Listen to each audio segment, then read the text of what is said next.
आपल्या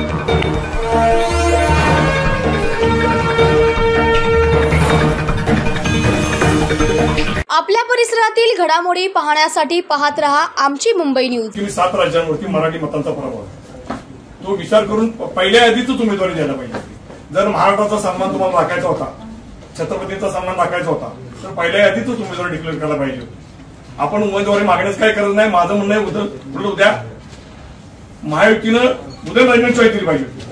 तुम्हाला कुठून म्हणायचं? माझं मत आहे असं की उदयनराजेंनी स्वतःची उमेदवारी उद्या घोषित करावी आणि कोणाला चॉईसला वाव दिला नाही पाहिजे। ह्या पद्धतीने जर वागलं तर भविष्यात राजकारण होईल आणि तर राजकारण होणार नाही। प्रत्येकाला संधी दिली तर तिथं धोका होईल। हे न करता उदयनराजेंनी स्वतः महाराजांनी उद्या उमेदवारी डिक्लेअर करावी। जनता तुमच्या पाठीमागे आहे आणि सदैव आहे। कोणाची वाट बघण्यात काही अर्थ नाही। जर पहिल्या आधी तुमचं नाव येत नसेल तर ती महाराष्ट्राची शर्मेची बाब आहे। उदयनराजे असतील अगदी शिवेंद्रराजे असतील, दोघांनी फसवण्याची भूमिका झालेली आहे।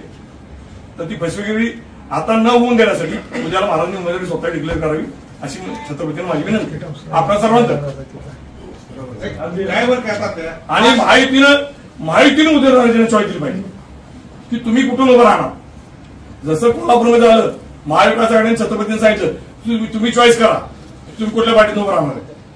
त्या पद्धतीने महायुतीने सांगितलं पाहिजे की तुम्ही कुठून उभं राहणार आहे। तुम्ही राष्ट्रवादीतून उभं राहणार, शिंदे गटातून उभं राहणार, हे नाही चालणार। तुम्ही राज्यभर राजकारण त्यांच्या जीवावरती करणार आणि इथं त्यांना अडकून ठेवणार, तसं नाही। तर उदयनराजेंनी स्वतःची उमेदवारी डिक्लेअर करावी एवढंच मी म्हणतो। भाजपच्या असणाऱ्या कार्यकारिणीच्या नियमावलीप्रमाणे 6 विधानसभा प्रमुख आहेत। 6 विधानसभा प्रमुखांना वेगवेगळी शिष्टमंडळं आज जाऊन भेटली आहेत। त्या शिष्टमंडळाच्या माध्यमातून कराड उत्तरचे मनोजदादा घोरपडे असतील, आमच्या कोरेगाव विधानसभेचे मान्य नामदार महेशदादा शिंदे असतील, अतुलबाबा भोसले दक्षिणेचे असतील, वईचे मदनदादा भोसले असतील आणि विक्रमबाबा पाटणकर पाटणचे असतील, असे 6 विधानसभा मतदारसंघाच्या प्रतिनिधींची भेट घेऊन 6 विधानसभाच्या तात्या त्यांनी पत्र देऊन महाराजच आमचे भाजपचे एक उमेदवार असते अशी लेखी पत्र दिलेली आहे।